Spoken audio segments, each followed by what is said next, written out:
Welcome to The Explainer. Today, we're diving into something really fascinating. We are looking directly at exactly how Dubai measures urban mobility to build the walkable cities of tomorrow. It's an amazing story of incredible expansion, complex infrastructure, and the innovative, data-driven ways city planners are trying to stitch a massive metropolis back together for the everyday pedestrian. We'll be using insights from Systematica's Dubai Street Atlas to guide our journey. Okay, let's dive into this. Think about your favorite city for a second. The legendary urbanist Jane Jacobs actually hit the nail on the head when she famously said, "Streets and their sidewalks, the main public places of a city, are its most vital organs." Think of a city and what comes to mind? Its streets. This observation frames our entire diagnostic analysis today. It's a great reminder that no matter how incredibly tall the skyscrapers get, a city is ultimately experienced on the ground. The streets are the heartbeat. And as we look at Dubai's urban mobility, we're adopting this human-centric view to see just how healthy those vital organs really are. So, here is our roadmap for today's explainer. We'll start with Dubai's unprecedented expansion, followed by the public space challenge it created. Then, we'll dive into the tools to measure mobility, dissecting the street elements, and finally, retrofitting the future. Okay, part one, unprecedented expansion. We're looking at 30 years of steady growth. Over just 3 decades, Dubai transformed from a regional hub into a global metropolis, completely renowned for its avant-garde skyscrapers. But that explosive growth altered the landscape in ways best understood through one staggering number: 400. Literally, let that sink in for a second. The city's physical footprint multiplied by 400 times its original size in a single generation. It's a monumental achievement for sure, but it also birthed some overwhelming mobility challenges. You can actually visually trace that relentless pace of development. We start with the steady early growth in 1984 to a rapidly expanding urban fabric by 1995. Then, by 2005, the skyline undergoes a total transformation, setting the stage for the global metropolis we recognize in 2016. But here's the catch. As the city stretched outward and shot upward at a breakneck speed, all the focus remained on the macro, the giant buildings and the sprawling roads connecting them. The micro level, the actual pedestrian experience, well, that kind of got left behind.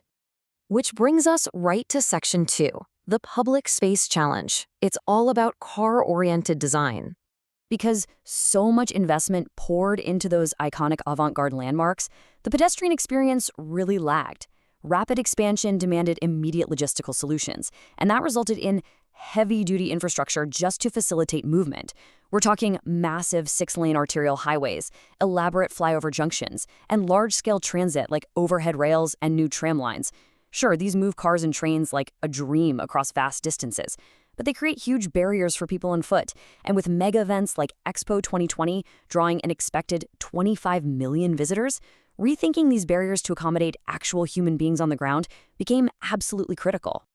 Let's move to section 3 and see how this builds. Tools to measure mobility. Basically, reading the city. So how on earth do planners even begin to fix a city of this scale? Well, they have to read it first. They do this by utilizing advanced diagnostic tools to analyze the current urban fabric. Think of these 5 as the heroes of our narrative today: walk score, plus, PTAL, space syntax, and cube. Planners use these metrics together to mathematically diagnose exactly where the streets are failing pedestrians and where interventions will have the highest possible impact. First up is the walk score. This one asks a highly practical question. Can you access basic services purely on foot? Like, can you easily walk to a grocery store, a park, or a cafe? By mapping this out, planners instantly identify which neighborhoods are vibrant, self-sustaining hubs and which are just transit deserts that are entirely dependent on cars. And this brilliantly illustrates our next tool, PLOS, or pedestrian level of service. This evaluates your actual human experience on the ground. It goes way beyond just asking, is there a sidewalk, to actually measuring safety and comfort. Is there a buffer against that screaming 6-lane highway? Is it well lit at night?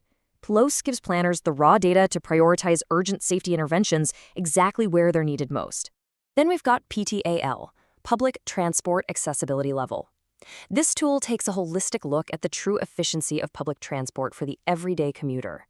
It doesn't just calculate your walking time to a stop. It also factors in the number of services at that stop and their frequency.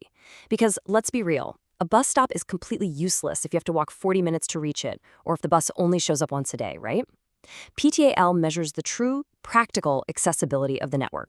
Number 4 is space syntax. And honestly, this one is fascinating because it maps human psychology and behavior. It measures the intuitiveness of a route for pedestrians from an origin to a destination.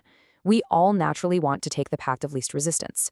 Well, space syntax analyzes the street network to predict these natural pathways, helping planners figure out which streets and junctions are likely to see the highest pedestrian footfall. That way, they can design those specific areas to handle the volume. Finally, there's Cube by Labs. This is super advanced pedestrian simulation and modeling software. It literally replicates current pedestrian flow patterns in a virtual environment. This is a total game changer for making informed design decisions around crowd management during major events, like managing those 25 million expected visitors for the expo. It lets planners digitally test out street designs before pouring a single drop of concrete. Moving on to Section 4, dissecting the street elements, applying the microlens.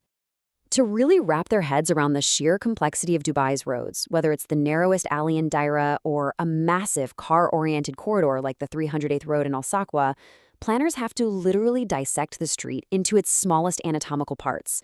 They're analyzing junction typologies, crosswalk spacing, and crucial environmental factors like shading and greenery. Every single element, right down to the presence of bike lanes and air-conditioned bus shelters, is mathematically weighed against the overall health of the street. Now, what's really interesting about this is how it highlights a delicate balance in urban design, the big difference between street space and street proportions. You might have a massive amount of physical space allocated to a road, but if 90% of it is dedicated strictly to vehicular lanes, your pedestrian proportions are incredibly poor. True diagnostic planning ensures space is proportionally fair and accessible for all users, not just cars. And that brings us to our final part, Section 5, retrofitting the future, proposing interventions. So after diagnosing the problems with our 5 analytical tools, research units like Transform Transport propose some really targeted interventions to retrofit these reference streets. The goal is to turn car-dominated corridors into livable public spaces. It's a clear, progressive path. Step 1 focuses on alternative transit, implementing dedicated bus and bike lanes. Step 2 improves overall pedestrian infrastructure, like better sidewalks and crossings. But Step 3 is where the most profound shift happens, actively narrowing vehicular lanes to fundamentally increase public safety. So the crucial point here, the ultimate takeaway, is to increase pedestrian safety and public realm quality by narrowing vehicular lanes. They call the strategy 0-1. To elevate a hyper-expanded metropolis like Dubai, you intentionally have to take space away from cars and give it back to people. Narrower lanes naturally slow down traffic, they reduce crossing distances for pedestrians, and they free up vital real estate for those much-needed sidewalks and bike paths. We started with Jane Jacobs reminding us that streets are the vital organs of the city. We've seen how Dubai rapidly expanded, how it became kind of choked by cars, and the incredibly sophisticated, data-driven ways planners now measure and treat that mobility. But the ultimate provocative question we're left with is this. If we narrow the lanes, will the vital organs of the city finally breathe? It's a massive challenge for Dubai, and honestly, for any modern city trying to correct the imbalances of rapid growth. Thank you so much for joining me for this explainer, and I absolutely encourage you to keep exploring the data as we all look toward the walkable cities of tomorrow.